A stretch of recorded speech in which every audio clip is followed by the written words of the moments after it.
Hello, everybody. Welcome to 24 Hours UX. Hello. Um, it's welcome to 24 Hours UX, everybody. We are a nonstop community-based UX conference. It's nonstop because the conference brings you knowledge from 24 full hours, and it's community-based because the speakers are not selected by a central committee, rather proposed and hosted by different UX communities from somewhere in the world each hour. We use this approach because we believe it's the importance of local UX practitioner communities, and we believe UX should be just as much local as it is global. And we have groups from all over New Zealand, Asia, Africa, Europe, and the Americas. And today we are joined with two amazing blokes, two amazing gents, as I like to say, Cassini Nazir and Brian Sullivan from Dallas, Texas. Hello. Hey there. Hi, I'm going to let you guys take over and go ahead and introduce yourselves and introduce your talk. And I'm just going to hide myself and watch like everybody else.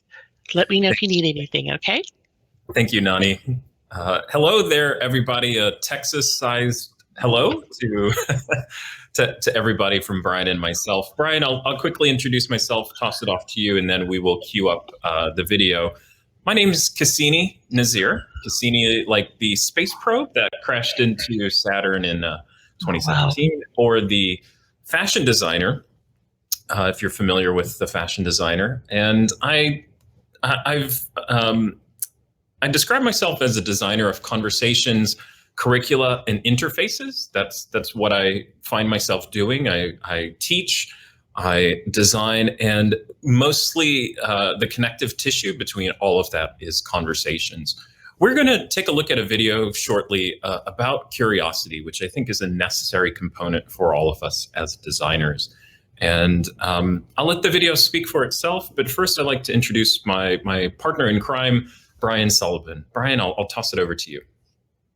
Thanks, Cassini. My name is Brian Sullivan, and I was a user researcher for many years, moved into design thinking, also digital accessibility. Cassini and I have known each other for about 10 years. That's right. And we'll talk about some of the things we do. We also teach at local universities. We've had the pleasure of talking about curiosity and building that into the curriculum and building that into strategy and research practices. I think you're really going to enjoy the video.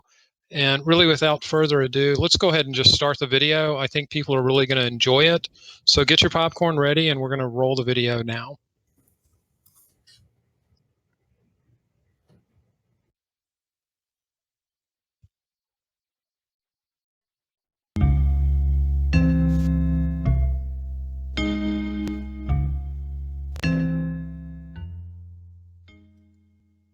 Hello, information architects and designers. My name is Cassini Nazir. I'm a designer of conversations, curricula, and interfaces. Well, there's no easy way to say it. We have a problem with information. Information has been harnessed at an unprecedented scale in recent years to foster confusion, harm, and chaos in our world. The English word pandemic means all people. Many digital information systems created in the last decade have created digital pandemics that, at their present trajectory, would affect a global population. And like our health pandemic, many problems in our information pandemic are somewhat predictable, but hard to see at their outset, increasingly noticeable and perceivable with time, and grow quickly to an insurmountable scale, inevitably creating massive disruption. What both have in common is that they start out small. Not so long ago, we were excited about the convergence of information on the small screen. We designed for screens this size. Designing for something that small gives you an illusion of control. That illusion of control has, over time, created a thorny and tangled mess. Thanks to Abby Covert and many others, information architects, strategists, and design professionals have learned how to transform a mess into information.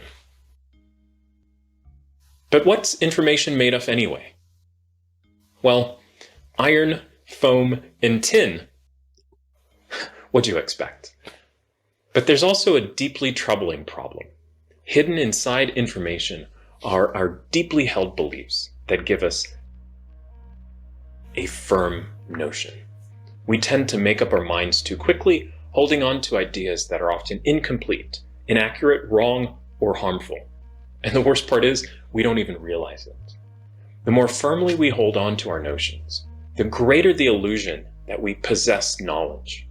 And in turn, we avoid seeking out new or additional information, all the while forgetting that there are other things out there waiting to be explored. What things could we make with them? So, in order to avoid a firm notion, we must go back to that original mess and seek out an icy suitor: curiosity.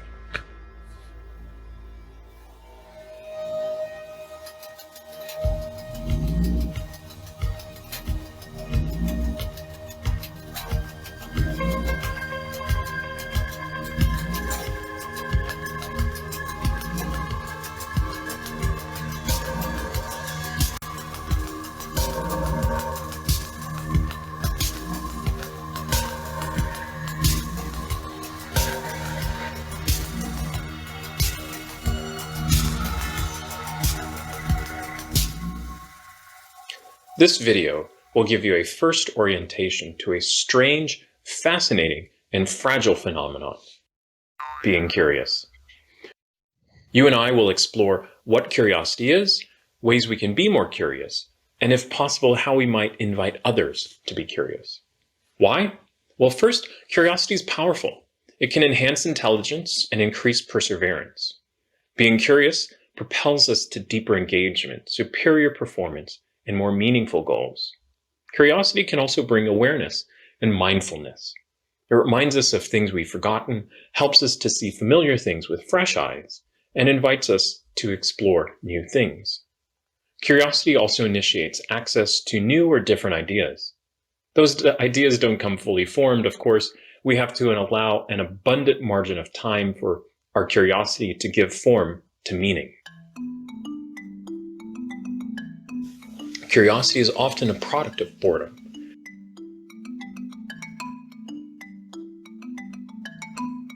If we do give margins of time, we're rewarded when our ideas take shape and walk on their own. Hey! Phew! Without that margin of time, our ideas lose balance and coherence. If we don't see our curiosity to its end, we may form incomplete mental models. But what is curiosity anyway? Well, curiosity is commonly defined as the recognition, pursuit, and desire to explore novel, uncertain, complex, and ambiguous events. It's a feeling of interest in a situation where potential exists for learning. We exhibit a level of patience and want to see what happens. Curiosity is like table salt. Both salt and curiosity can add flavor to our lives. Salt is essential for life in general, so too, I would argue, is being curious. Salt placed in a cut causes pain. Curiosity has the potential to cause us pain or difficulty. We used salt to help us tell time, so too we commission our curiosity to help us pass time in moments of boredom. Salt preserves food. Curiosity, in the right context, can preserve our lives by stretching our minds. And perhaps most important for our discussion, like salt, curiosity is something we humans can naturally produce. The question is how.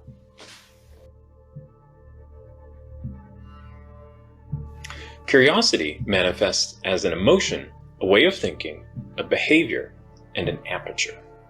Each gives us a different avenue to curiosity. Emotions are complex.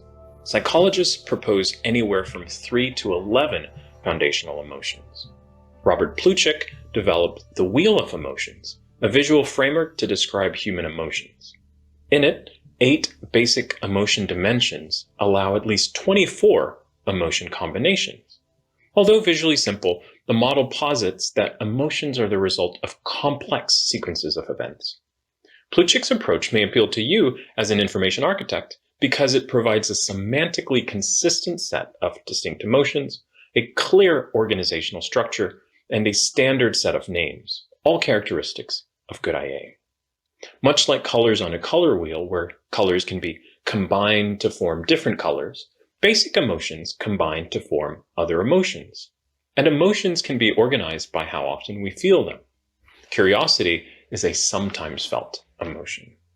Which of these emotions do you think combine to yield curiosity?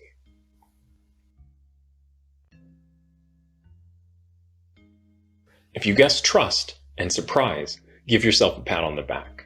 Trust means that curiosity manifests as a collective process, requiring a level of vulnerability among people. Surprise forces us to stop, reorient, and recalibrate. Note that both emotions, trust and surprise, are needed to cultivate the emotion of curiosity. So what's the opposite of curiosity? Cynicism, which is a combination of disgust and anticipation. Now, I don't know about you, but we had a lot of that in 2020, didn't we? Want your team to be more curious?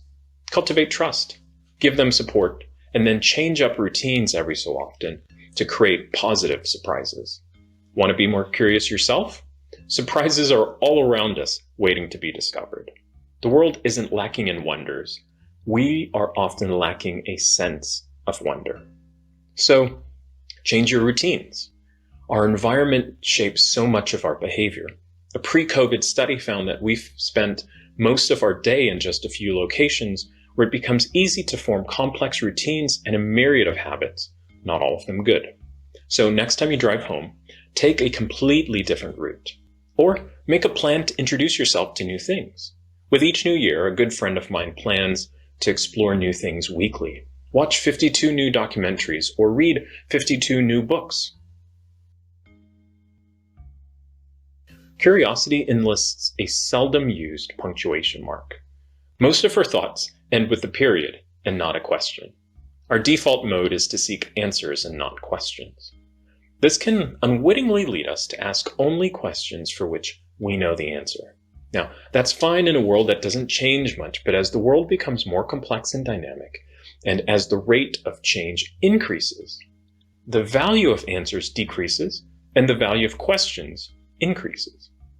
What's the worst thing you can do with the difficult question? Answer it too quickly. Questions activate curiosity. And designers are in the practice of keeping journals. So, begin a curiosity journal. A few guides. Get a pocket-sized journal. One that you can take out and jot things down. Use the first page to introduce your journal. Every page after that should have only questions. And finally, have fun. You can sketch note your questions.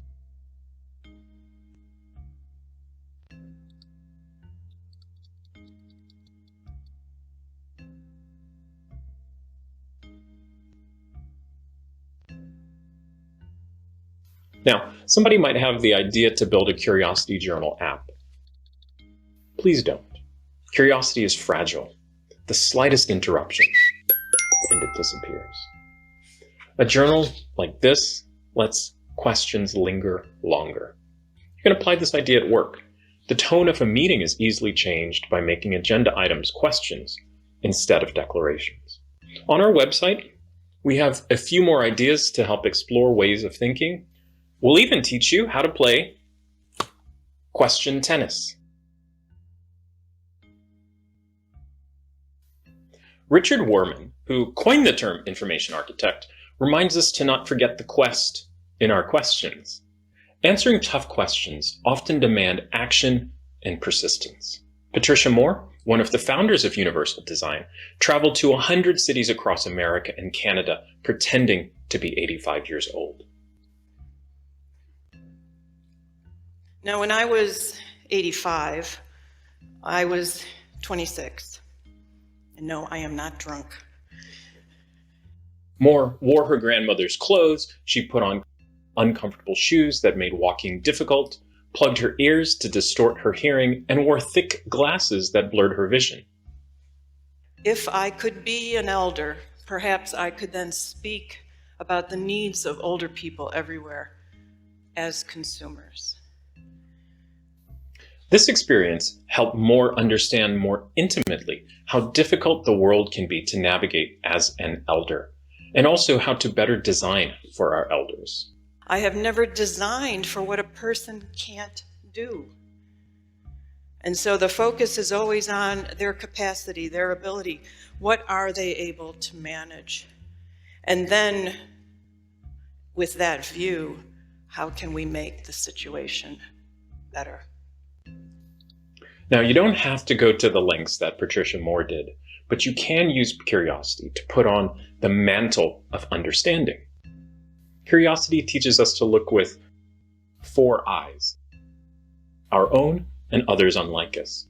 Now, how do you summon curiosity in your design practice to begin to understand the experience of others? Run an empathy immersion workshop. These workshops force you to do what Patricia Moore did. Step out of your shoes and into that of another person. Of course, we can't fully understand others' experiences, but we can certainly better understand them. Curiosity, when combined with empathy, can yield transformative insights. Curiosity is about the demand and supply of information and experiences. Economist and psychologist George Loewenstein described this as the information gap. Curiosity arises when there's a gap between what we know and what we want to know. Loewenstein is describing a sort of mental itch. We metaphorically scratch that itch by gathering new information. The itch of curiosity follows a bell curve. We're interested when we know a little about something, piquing our curiosity, but not too much, because we're still uncertain about the answer. And once the itch of curiosity has been scratched, the desire for new information is gone. Many websites use a scratch the itch model to provide immediate gratification. Now, there's nothing wrong with that. It's just not the only way to satisfy curiosity. Another way to think of curiosity is as an aperture. Light travels through a camera aperture. Any photographer knows that the aperture is only half the story. The length of time this light spends through the aperture is equally important. Photographers call this shutter speed. Like images, our ideas and understanding can be underexposed, not letting enough light in to clearly see the information. As our aperture of curiosity closes and we reduce our desire to know, we have to continually renew it through time. How do we do that? Well, there's an extremely elegant solution. One of the most powerful words for this is the word else. What else? How else? Who else? Why else? Let's try something. Say out loud the first word that comes to your mind when I say this. Table. Did you say chair? Most people say that as their first response. We are often curious in very predictable ways. Use the word else to be more curious and in unpredictable ways. What else comes to mind when I say table? What else? What else? What else? Information can convince us that what we see is all there is. Curiosity helps us ask, is there more? An unfortunate side effect of well-designed information architecture is that it can sometimes give us answers before we've even had time to ask the questions. Perhaps our interfaces should also help us generate better questions. So we explored 4 avenues to curiosity: our emotions, ways of thinking, behavior, and the aperture of curiosity.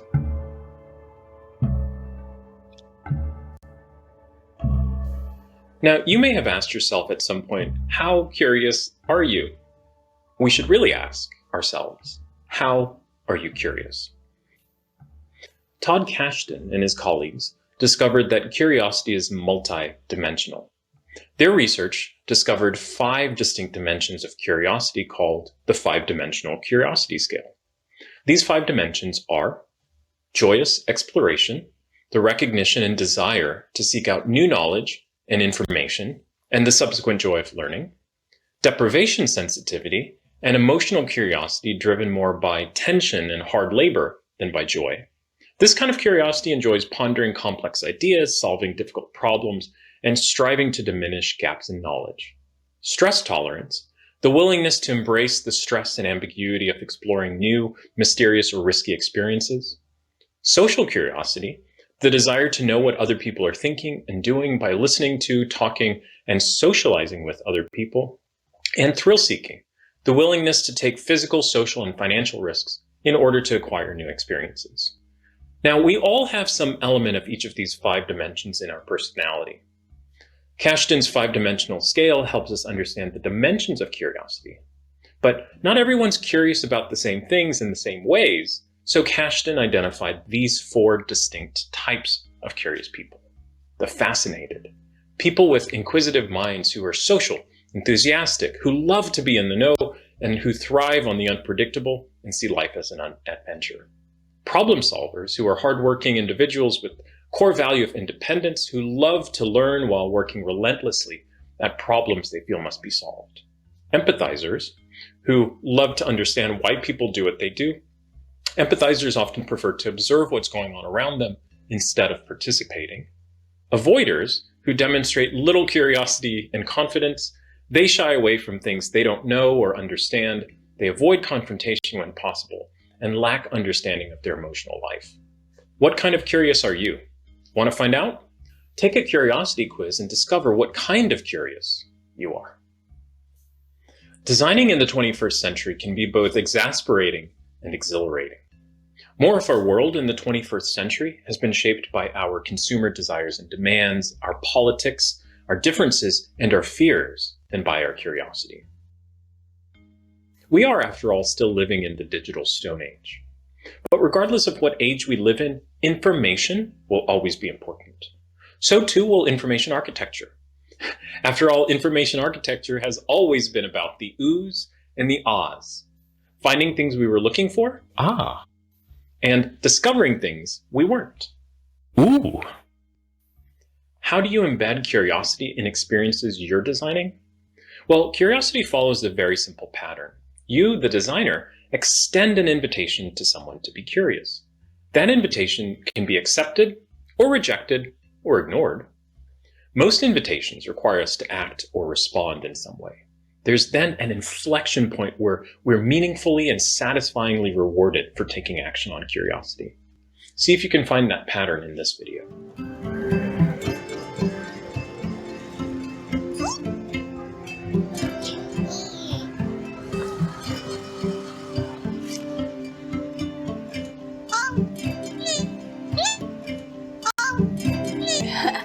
Scan my boarding pass.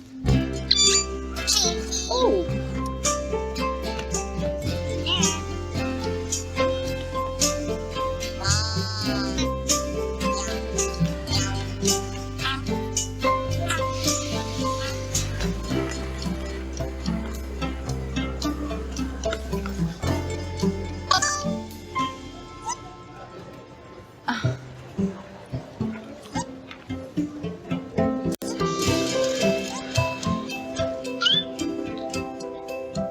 Curiosity offers few straight lines. Now, I've shown you Legos for a reason, and not just because I still enjoy playing with them. Maybe your Lego activity starts like mine, with 2 simple questions. What shall we build? And how shall we build it? These are good questions for curious designers. As mentioned earlier, we are living in the digital Stone Age. And much like the first Stone Age, our digital Stone Age will pass. But the first Stone Age didn't end because they ran out of stones. It ended because they found something better. Engage your curiosity. What future shall we build?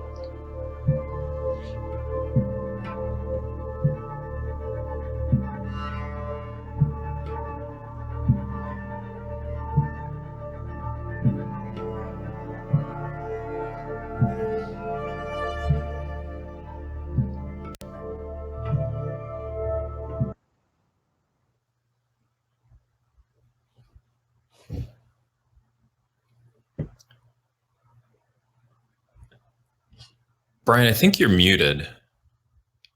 No one wanted to hear me anyway. Oh, there we go.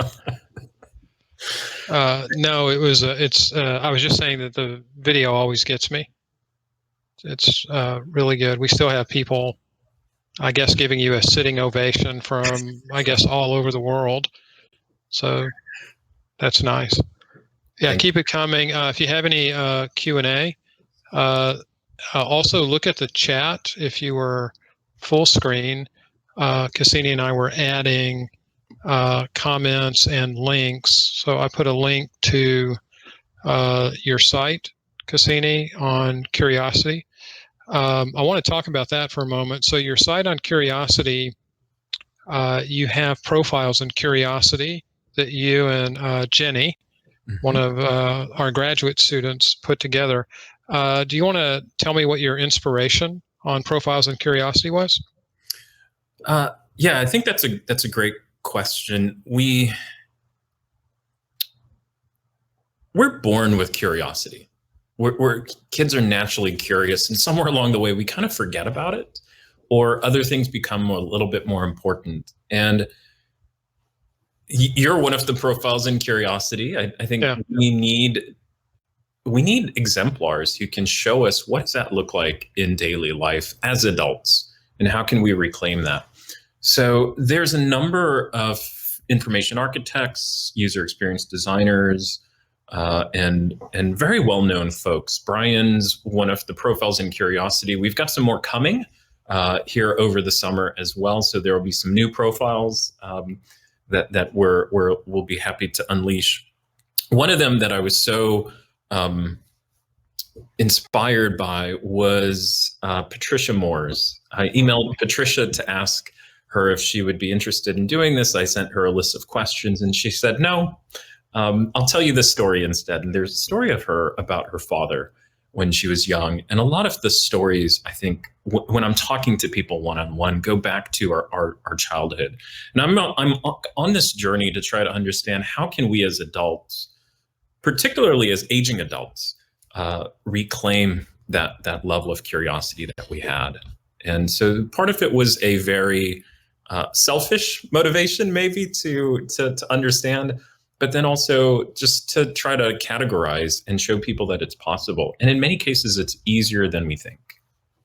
So one of the questions in the Q&A tab is from, and I'm not going to go in any particular order, but Nate Jones is asking, where can I take the Curiosity quiz that you mentioned in the video? So Nate, I'll post that unless somebody beats me to it, which I imagine will happen. We've got some folks there who have access to it. It's linked on the website. It's probably maybe could be easier to find, but I'll post the quiz here. It looks like Jessica beat us to it. Thank you, Jessica. Yeah. And then Kennedy is asking, why do you think Curiosity lessens or reduces, not lessons as in education, but reduces as we get older? You know, it's a really, really good question. And it surprises me that in the research that I've been doing, we don't have many research studies of curiosity with older individuals. There are actually very few rigorous research studies with that. And it's an important question. There's a rise in curiosity because we don't understand the world around us. We want to. What ends up happening, researchers think, and this is some of the research that's coming out from Todd Kashdan and others, think that curiosity becomes a little bit more focused as we get as we get older, and that whereas you're trying to understand more and more about more and more, you're actually trying to, as you get older, you're trying to understand more and more about less and less. So your curiosity, rather than sort of being about everything around you, why is the sky blue? Why is the grass green? You know, why are there leaves on trees? Your curiosity begins focusing into specific areas and regions of interest, just because that's how we grow. That's what the research tells us. I don't know if that's accurate for all of us. I do think it's interesting that curiosity is oftentimes what drives us and attracts us to other people. You know, if you're with somebody, curiosity can be the thing that brought you together. Who's that person? I'd like to know more about that person. And I'm trying to find ways and research ways that we can reclaim that curiosity, that original curiosity that connected us. How can I still be curious about this person that I feel that I know very well, but have so much more to learn about? So I think one of the things that's interesting about, I don't know if I would call it friction, but to remain curious, you've got to be open to like gray areas and asking a lot of questions. When you're an IA or a designer, you're trying to make sense of a big mess and then order it. And so it's in some respects diametrically opposed. How do you channel curiosity? When's the right time to channel it to keep things open-ended, keep things learning, and then apply it in your work? So how would you kind of answer that very long-winded question that goes, how would you do that? Well, there's a natural divergent component to curiosity. Curiosity, even if it's narrow on one subject, it forces you to go as broad as you can, or in areas that you haven't maybe explored with that subject, and find ways that that's connected. You can continue doing that, but at some point in time, our jobs require us to synthesize that information, make sense of it, and then communicate it out. And there's always more work that can be done. One of the things that I've started doing in my daily practice is, as I mentioned, I keep a curiosity journal. And at the end of the day, what I've done is built in 30 minutes of time. You can choose to do 15. But before I leave my desk, I will try to answer some of the questions that's in my curiosity journal. And what it's trying to do is trying to sustain that level of curiosity throughout and sort of thread the needle. Even if your job requires you to sort of close the loop and synthesize that information, 15 minutes, 30 minutes is enough time for you to at least begin to answer more questions or remove a little bit of dirt and unearth, like an archaeologist, some of the things about a topic that are complicated, complex. That's one way that I found. I'm very curious to know what other ways that other people have found as well. There's a question in the Q&A. How can we make curiosity a part of our team at work?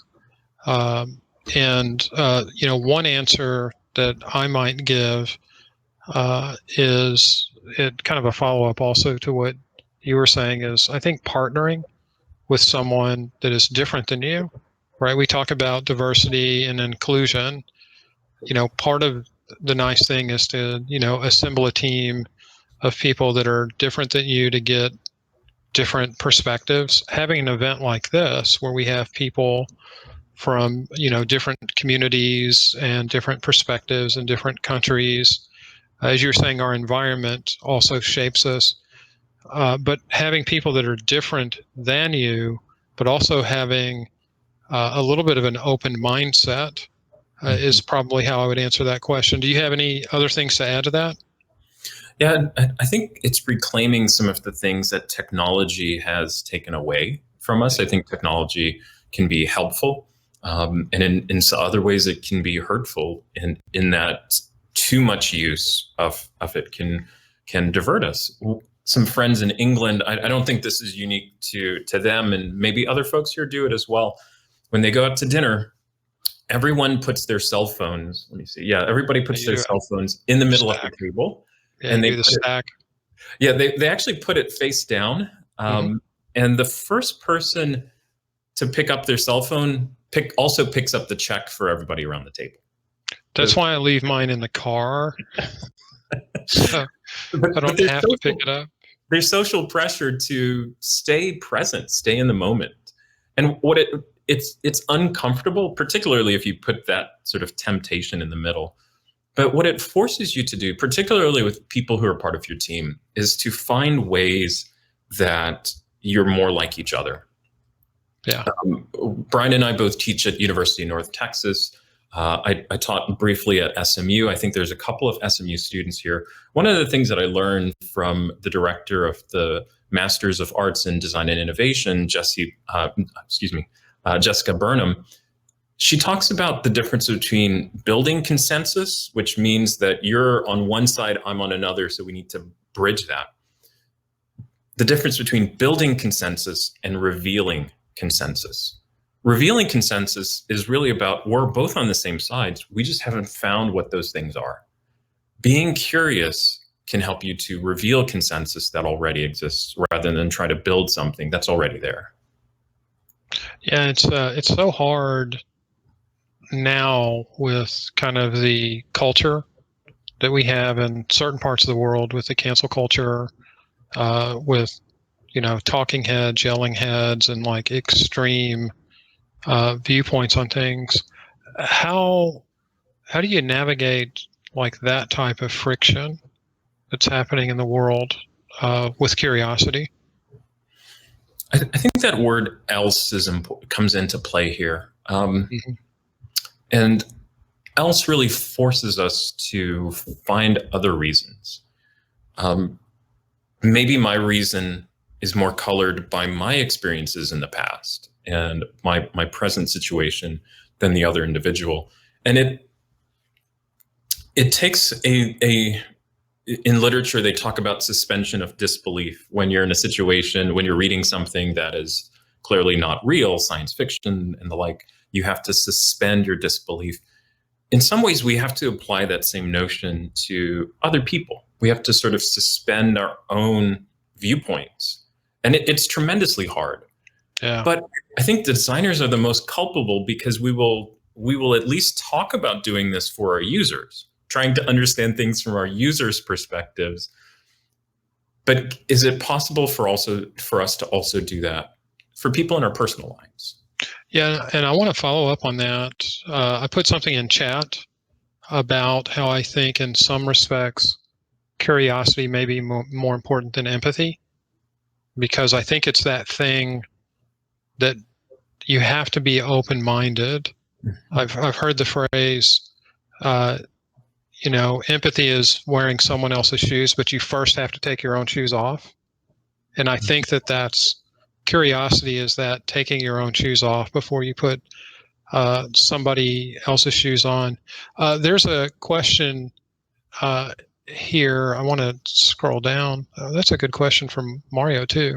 I should probably just be asking the Q&A tabs rather than winging this. Lillian said, do you find that having different curiosity styles all working together create the best outcome on product, services, and team dynamics? Yeah, that's a really good question. So knowing that people are curious differently is really important. I have some colleagues who, and Brian's not the one that I'm referring to, who I would never have previously called curious. But I didn't realize that they're manifesting curiosity in a very different way than I'm manifesting, or even think about curiosity. So Kashtan's 5 dimensions of curiosity is really important. And particularly for those who are stress tolerant and deprivation sensitivity, those are the folks who are going to take us to Mars. The deprivation sensitivity folks, I don't find that I think of curiosity that way. That's not me. I'm more joyous exploration. I'm more social curiosity. To some degree, also stress tolerance, and to a lesser degree, thrill seeking. I'm not, I don't like to go. No. Yeah, amusement rides. But just knowing that aperture of curiosity can mean, hey, the individual who enjoys hang gliding, who enjoys mountain biking, is manifesting curiosity in a different way than an individual who is socially curious is really, really important. And it opens up the space. I think, one, knowing that is really, really important. And then knowing, that's the 5-dimensional curiosity scale that Kashtan mentioned. And then he talks about at least 4 different categories. I'm sure there's more. Those categories are fascinated, problem solvers, empathizers, and avoiders. And it's important to acknowledge the avoiders. avoiders are not, it's not that they're not curious, it's that they have a hard time using that curiosity to propel them into action. And avoiders in some ways need help to maybe put that curiosity into action. And so regardless of which area of curiosity you're in, curiosity is at its base a social phenomenon. There's a question from Lacey, and I want to pick up on this. So if you can bookmark. Yeah. She's saying, any suggestions on how to work curiosity in the design process? So when you were describing avoiders, what came into my head is, okay, if we have someone that is an avoider, they can help us to establish boundaries. Right. And having boundaries in a design process is really good. The thrill seekers might test the boundaries a little bit. They might be ones that early on in the design thinking phase are, what about this? What about this? What about this? And they, give you death by 1,000 ideas. But then you also have the people that are stress tolerant, that as you get a little deeper into the design phase, they're the ones that are going to overcome obstacles. They'll push through.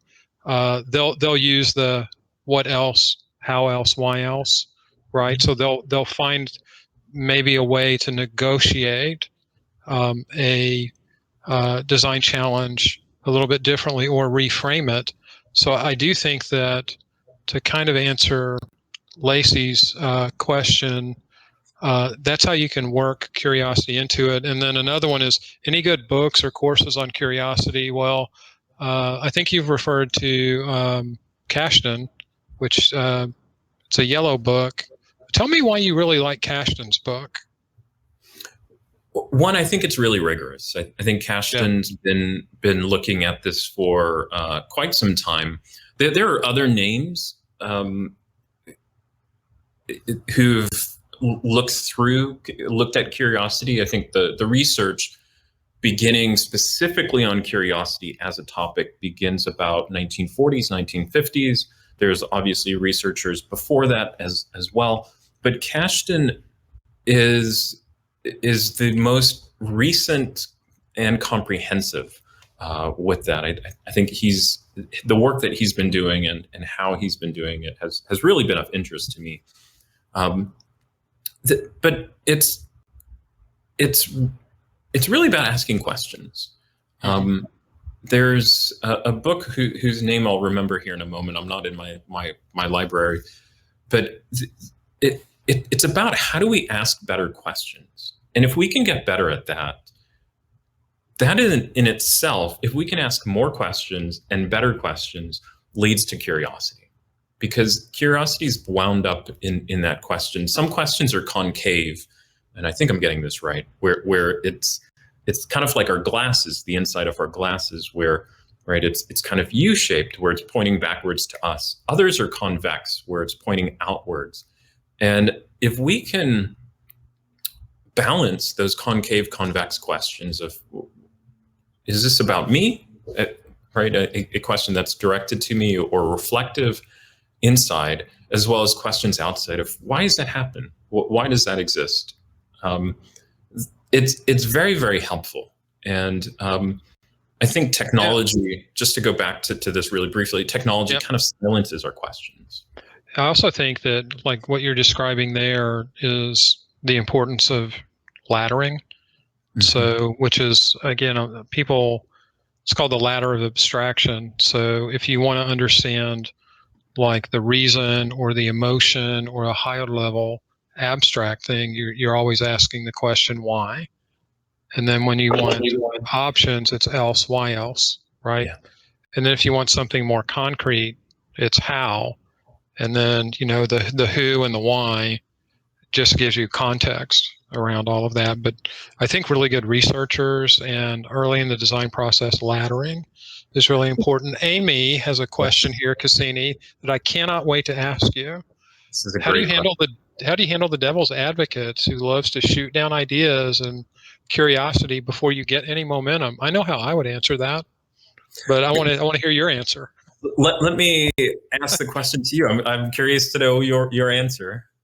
Well, it's a great question because it's something I have to deal with a lot. Jared Spool calls it the executive seagull maneuver, right? So it's swoop and poop. So the highest paid person's opinion, they feel like it's their job to come in and be critical. And so I use the 6 thinking hats of Edward de Bono as kind of a mechanism to have everyone wear the same hat. Well, the first hat that I wear in a critique is I'll ask the executive to put on the yellow hat, tell me 2 positive things in this design, right? And then they can give me 2 critical responses, which is the black hat. Then they can wear the red hat, which is, what do you really feel? But I have them go through that very short process, which kind of helps to avoid executive swoop and poop. Or you can do rose, thorn, bud is another technique. But typically the executives that I've worked with, and they're high up, they've got a C, CEO, CMO, CTO, CIO. They will do it. They'll do it. It's a construct. They get it. And it's, as long as they know you're being rigorous, it's fine. That's how I typically handle that, Amy. And I had a boss, and this is specific to a specific situation. Maybe this works for some folks. I had a boss who, anytime I presented sometimes an interface, the text, this boss had to make at least 3 textual changes. Even if we were working on an interface, there is a minimum of 3 textual changes. So what I started doing was I know his brother. I started giving my boss throwaways. I'm so glad you caught that. Thank you. I right. And it's if that's what folks need to do, work with it. Don't try to change them. Work with it. I think the 6 thinking hats is really powerful. That the green hat as well, the green hat of creativity is really important. Yeah, that's the curiosity hat, the creative hat. Yeah, that's it's a short, powerful book. And especially when you use that and you're doing laddering and you have a team that has different types of like curiosity styles, it can be really powerful. Hey, we have just a few minutes left, and I know we have some other topics to talk about. I wanted to briefly talk about Big Design, which is a conference that we run. So do you want to talk a little bit about the theme this year? Yeah, so Big Design's theme this year, and Big Design is a conference usually physically located in Dallas, Texas, which is where Brian and I both are, and usually happens in September. This year it's happening early October. And the theme this year is designing for dignity. And coming out of 2020, we saw a lot of the opposite of that, just to sort of be broad with that. And dignity is something that Brian and I have been talking a lot about and want to help designers reclaim. Respect is different than dignity. Is respect, just to put up a simple differentiation, respect is earned. Dignity should be freely given. And Brian, I'm going to toss it back over to you. How can we as designers, the theme Designing for Dignity explores, how can we as designers really help people to design with dignity? And it's about ethics. It's about, I would say, honoring your user, building a really good team, doing something good for society. It's about sustainability. It's about accessibility. It's about inclusion. The nice thing is that because we have it a little later in the year, if you wanted to submit a talk, it's open until June 20th. Is that correct? Yeah, June 20th. I do want to talk a little bit about our keynotes. I think we have some really good ones. So I'll talk a little bit about Lauren Hassan. So Lauren has built a platform to kind of elevate women in technology. It's called Develop Her. She's just released her first book. Super excited to have her. So she'll be taking the main stage on day one. And then, Cassini, do you want to talk about the other? We have two other keynotes doing a joint presentation, which I think we're really close to figuring out the date and the time and exactly what they're going to do, but their topic is really powerful. So the two other keynotes who are going to be going together is Lisa Mercer, who's a graduate of University of North Texas. She now teaches at UIUC, University of Illinois Urbana-Champaign, and her colleague Teresa Moses will be speaking on the theme of designing for dignity. We selected them because their most recent work has been on a topic called Racism Untaught. And it focuses on how do you cultivate an environment where you can explore race and racism and maybe make some invisible things visible. So they've developed a toolkit that's been used at Target. I think they were invited to Apple just recently. They've done this in educational institutions. So they are researchers who are looking at this. But I think what it helps us to do is what are practical and tactical things that we can put into daily practice to design with dignity? Both Teresa and Lisa will be helping us to answer that question. Yeah, and I think the last thing that I think I would say is that one of the things that we're doing with the conference, it's much like 24 Hours of UX. It's community-based. It's all volunteer. We're super excited to have contributed to 2 permanent college scholarships, and we're going to be announcing the winners pretty soon. I think they've selected them. Do you want to kind of describe briefly how scholarships work at the university level in the United States? It's a little different. Yeah, so these scholarships that we've set up are not scholarships to the conference. The students do get into the conference for free, but the scholarships are actually to university scholarships.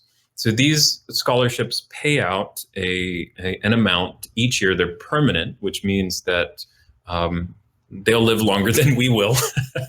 But they will continue to support the efforts of design students in North Texas, and they're currently at two schools. We have plans to expand it to other schools. The first is University of Texas at Dallas, where I taught previously, and then the other is at University of North Texas, where Brian and I both teach currently. And we have plans to do additional scholarships as well, but we will be seeing our first scholars in October, and we'll be announcing them then, and that'll be a huge celebration. And Brian, the quote that we always share, I'll leave to you. Oh, okay, yeah. Well, the other thing that I was going to say, I'll let you do the quote because I'm not 100% sure what it is. I think I know, but I want to make sure that you get it right, not me.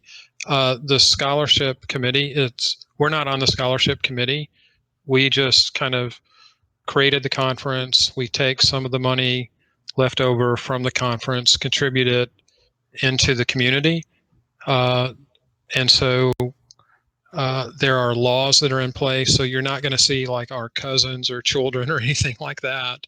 It's gone to, well-deserved students. There's a lot of applicants for the first set at UNT. And we're really super proud to announce those first scholars. BigDesignConference.com is our website. I hope to see you there. It is an online event this year using a platform much like this. And then what is the quote that we always like to say, Cassini? I'll let you end remember it when I say it, that design leaders create future design leaders. And yeah, that there's a great deal of mentorship that happens. And I think invite you to submit a talk. The deadline for talks, I think, is June 20th. Mm-hmm. Brian, I think you mentioned that earlier as well. And if you're curious, would love to see you there. Yeah, so I guess we can pitch back to Nani or Jesse or Peter. I'm not sure who's backstage. Thanks for the sitting ovation. We're getting a lot of claps there. Those aren't even by me. And I just want to say thank you to Grace Lowe and Andrea Rosenbush, who helped to propel me to create that video. Just want to shout out to them, as well as Andrew and all of the World IA Day team as well. Just want to say a huge thank you to y'all. Jesse, you're on mute, I think. Oh, hello. Oh, wow. Oh, that was great. Thank you so much for sharing your stories. I was taking lots of notes of things that I'm definitely going to check out afterwards, and especially your conference. I think that's just so great, and I love the story that you have been sharing. What caused you to do that, but also what you're going to do with it. So I thank you so much for sharing your stories. I think we're almost done, and you just have a few more questions if you want to go ahead and ask a few of them, and answer a few of them. Sure. So Brian, can you tell more about laddering? No, I'm going to let Cassini do that. Cassini, tell more about laddering. Are you on mute? You're on mute. Man, you're just, oh my God, that was such a great answer. You were spilling it out. I'm curious now. What did you say? It was 10 words. You missed it. It was awesome. I think we'll create a post about that, about laddering as well. You can look up the ladder of abstraction, but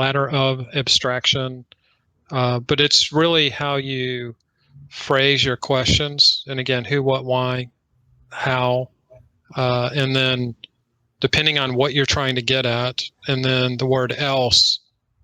Cassini mentioned it in the video. It's a powerful thing because it's about options. It's about alternatives, opening the aperture.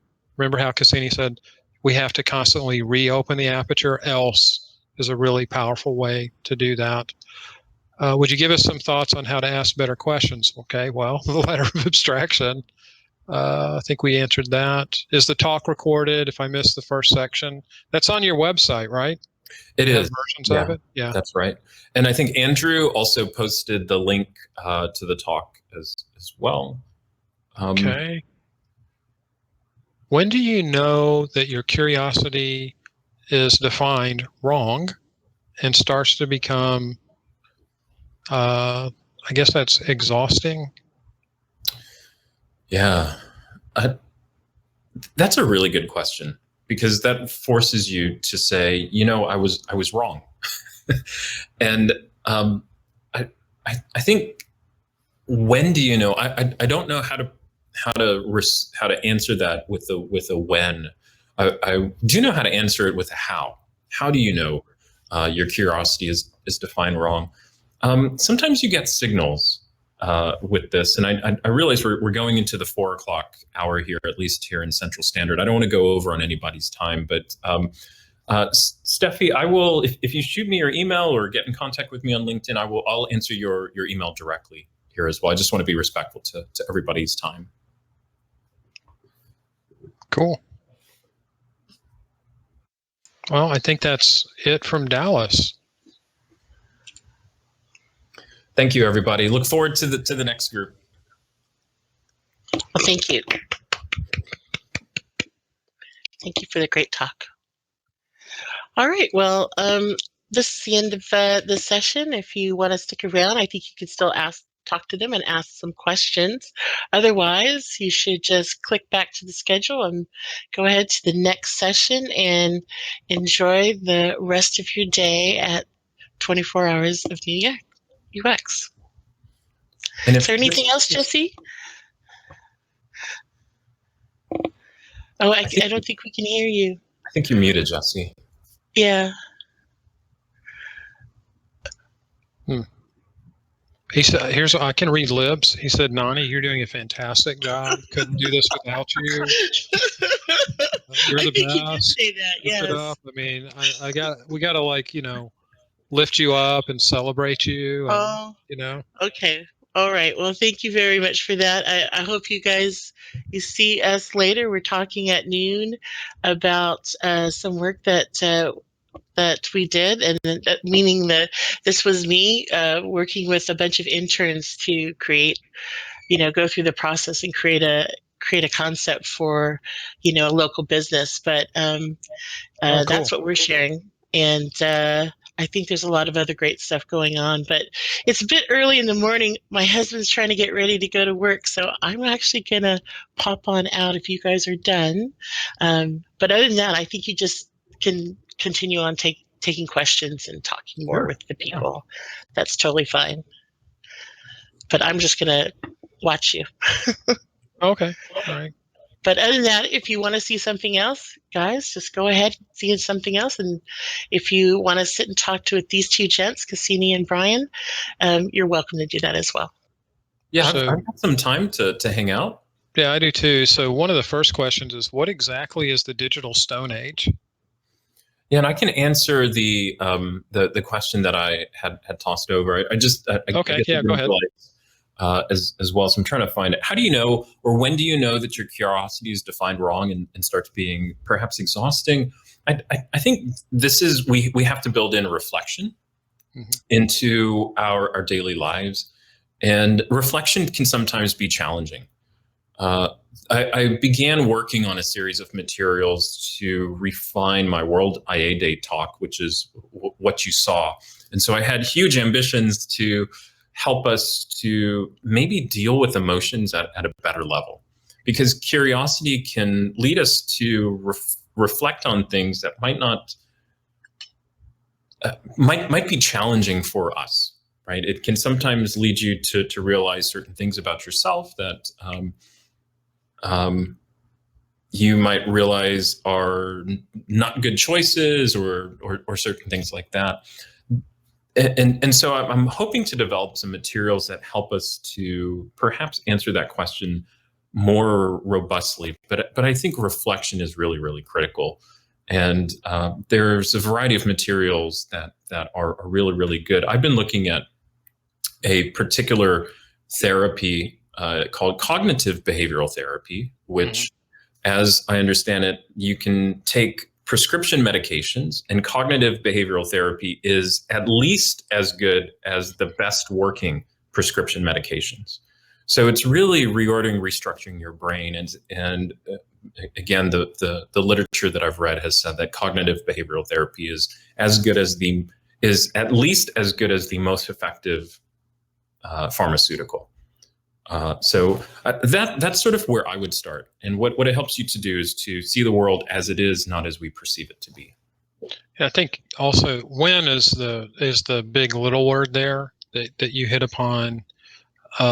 One way to answer it is if you have like a trusted advisor or a partner or a lead or and maybe an accountability person in your life, they're going to be able to maybe have that discussion with you a little easier and say, hey, look, let me ask you this question. And it's a very gentle way to ask the question that it holds you accountable. And if you're starting to get those signals from a person, that's when you know when you need to do some self-reflection. You also need to be able to pick up on the vibe of the room, look at micro expressions. Like if people are tensing up, you may want to take a step back and ask yourself, why is this happening? Right? And then you may want to ask other people. You also, there's a really powerful thing you can do on, what is my intent right now? And then what is the outcome that I want? And again, it's a little bit of self-reflection, but I've actually found it, Cassini, to be very empowering to do the self-reflection just because it's an opportunity for me to get better. It's an opportunity for me to improve. And I've been surprised sometimes at how things that I've said or done have been misinterpreted by people. And what I'll tell you is people don't know what's in your heart or in your head. We're not necessarily, Mr. Spock or Deanna Troi, right? The empath and the and the Vulcan mind meld to go Star Trek on you. We have to kind of talk it out a little bit, and that's why having a trusted advisor and maybe an accountability person is really important. And so when I get that, I have to have those discussions, and those discussions can be hard, and that self-reflection can be hard. And the thing is when you ask someone if they want to change, the answer is always no. But if you ask someone, do you want to improve? Yeah. The answer is almost always yes. And this is about getting better. This is becoming that better version of yourself. And as designers and IAs and researchers, we have a calling and a duty, a responsibility to make things better for other people. And if we can't, make ourselves better, how can we make things better for other people? I sound a little preachy and I'm monologuing a little bit. So I think I'll stop there. And if you want to, let me just add maybe one thing to that, because it's a really, really good question. And I think the social component is really important. I think we oftentimes look for friends who will comfort us, but a really good friend will also challenge us. And I think balancing the comfort, we need that, but we also need to be challenged. And a good friend will challenge you to improve, not necessarily just to change. Yeah, I have an accountability person that will say, okay, Brian, and this accountability person is not you, Cassini, but you are certainly one of the accountability people in my life. But what she will say is, do you want me to tell you what you want to hear or what you need to hear? Right. Yeah. And I'll go, both, but start with what I want to hear. Usually. So let's like dip our toes into it first. And that's very helpful. Dennis. Oh, hey there, Dennis. Dennis, what a good guy. Do you want to take that up? Is there a difference level between? Oh yeah. Is there a difference between men and women and their levels of curiosity? I don't remember seeing any of that in the Cashton book. Do you? Yeah, I'm sure there's research on that as well. In some of the Cashton studies, if you look at the studies themselves, the actual research papers that he's written, he actually shows the by gender and I think also by age, some of the differences in curiosity. I don't know if any of that is statistically significant to be able to sort of generalize as well.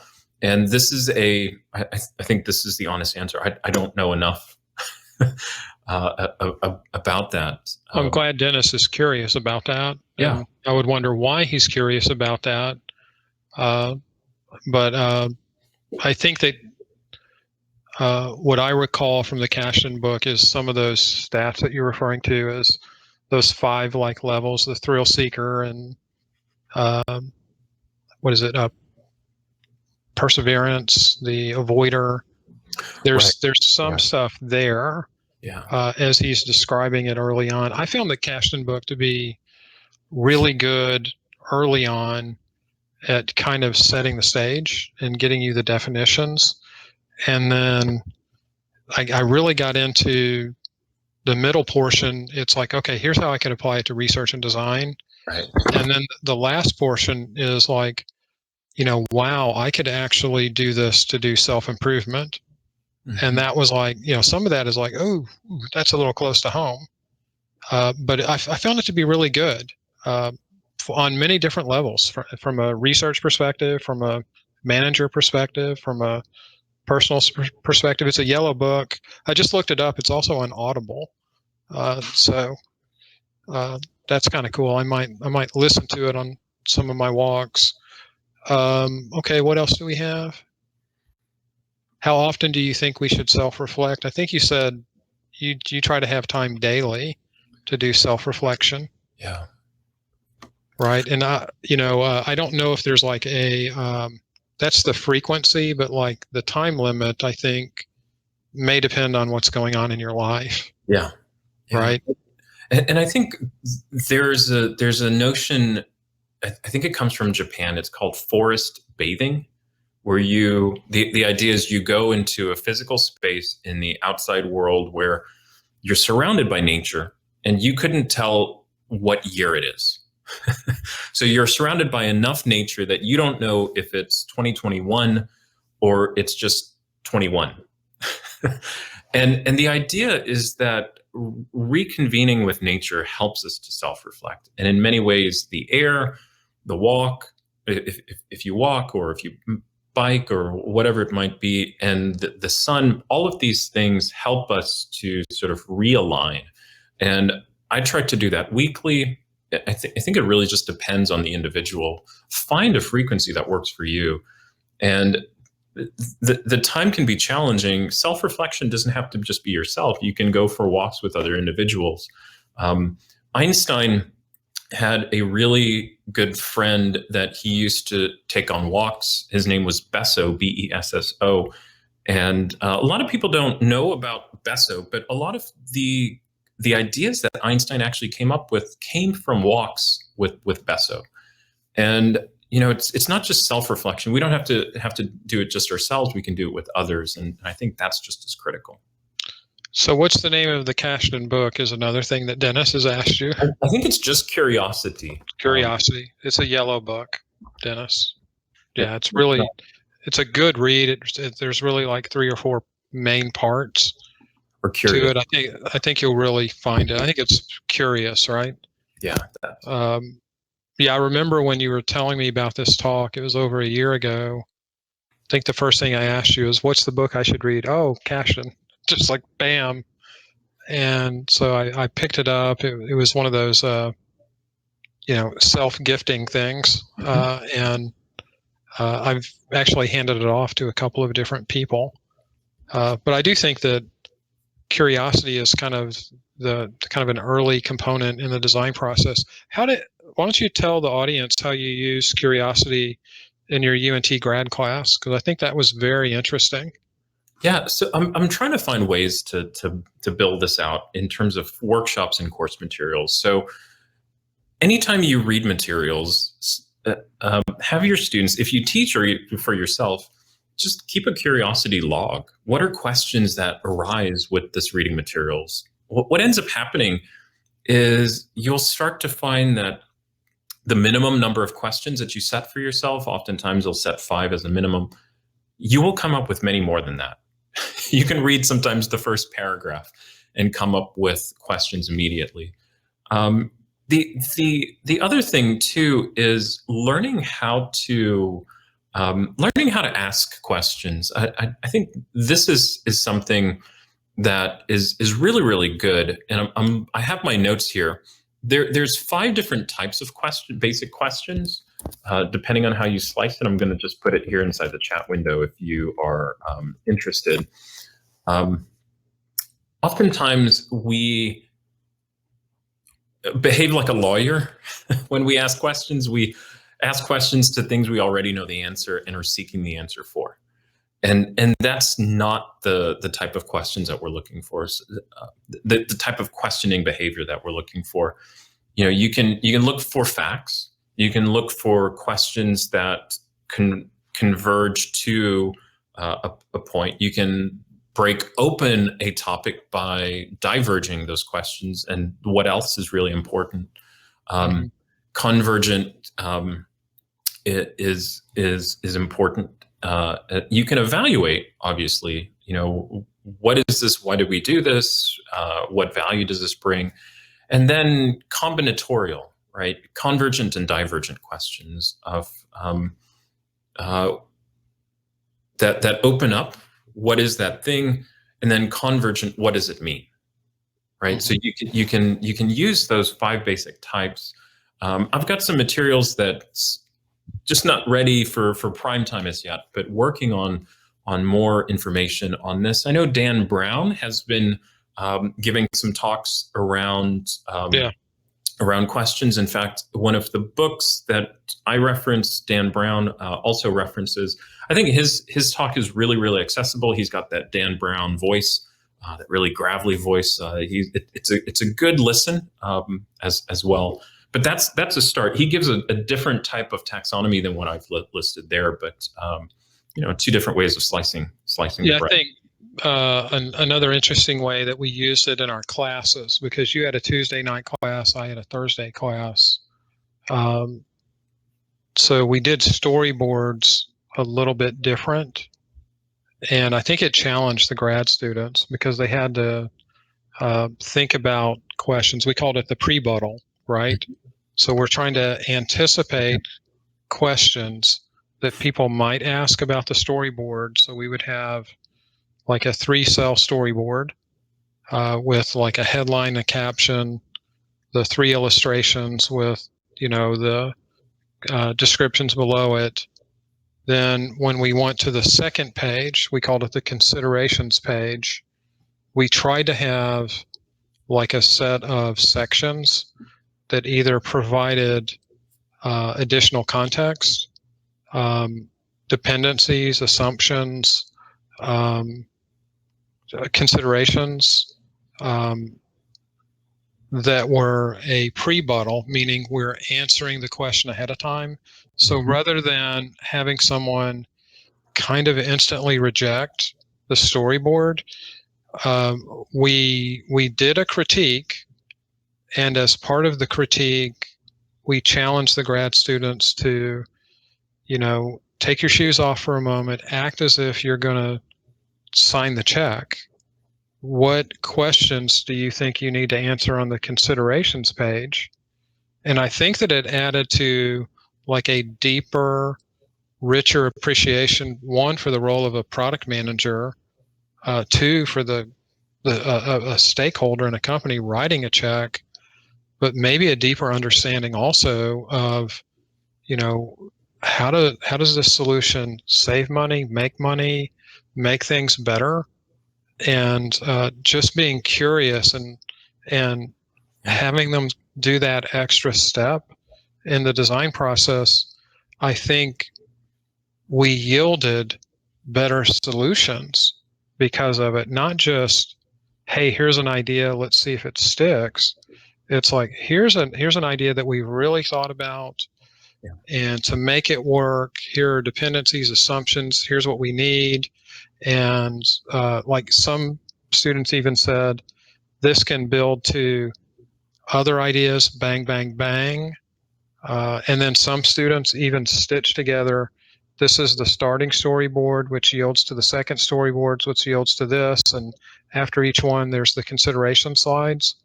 So, I mean, there's really ways to weave this in a very smart way. Yes. Yeah. Where, design is intentional, but I also think curiosity can be intentional in how we critique, how we present our work, how we challenge ourselves to maybe, have more empathy and have empathy for our stakeholders too. So I thought that was another thing we did really well in the class was the storyboard component. Brian, I think that answers or helps to answer Amy's question about the devil's advocate of thinking through what will they ask.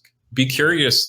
Don't try to avoid those questions. Ask yourself those questions. Put on the framing, the black hat, to go back to the 6 thinking hats and answer that, and then put on the yellow and green hat to actively put on the black hat and de Bono 6 thinking hats to find what are those questions, and then put on the hat of optimism and creativity, yellow and green, to find answers to that and overcome them.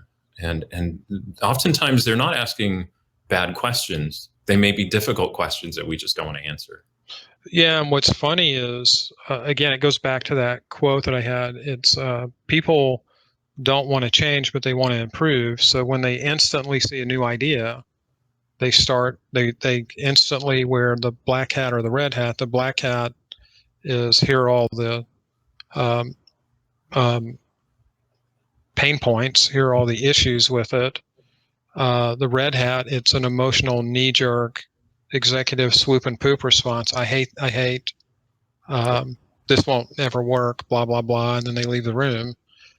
But if you've got those questions and already figured out, and then you're overcoming them with the consideration slide, it really yields for a deeper response. And in some respects, if you answer those questions up front, the only thing that they can say is yes and write the check, right? And I mean, that's like the best thing, because we were challenging our students, like, everybody has really good ideas. They think they do.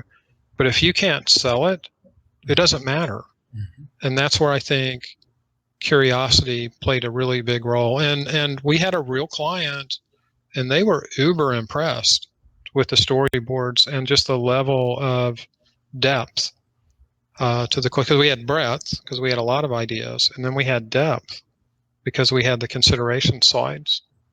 So cool. We still have like 48 people on this. That's amazing. Well, maybe we just take one or two more questions. Speaking of UNT, I have some emails that I know I need to get out, but I'm really impressed. Thank you everybody for joining. Wow, here comes Jesse.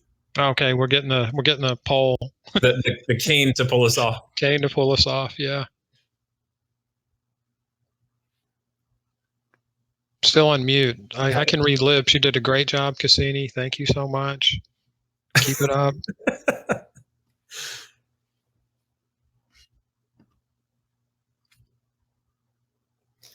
Yeah, we can't hear you, Jesse. I'm not able to hear you. Okay, so did you say you were going to take one more question and then go off and do your day? Take the rest of the thing in? What's your question? Which one do you want to do? Yeah, we need to wrap it up, is what he's saying. Yeah. Okay. Well, thank you, everybody, for this. I hope you enjoy the rest of 24 Hours of UX. Yeah. All right. Thank you, Nani. Thank you, Jesse. Thank you, Cassini. Thank you. We'll see you soon. Thank you, Brian. Thank you, Jesse. Thank you, everybody. Have a good day. Go Bye. off and be nice awesome. to meet y'all. You too. Bye-bye. Bye, everybody. Kia ora. Haunani.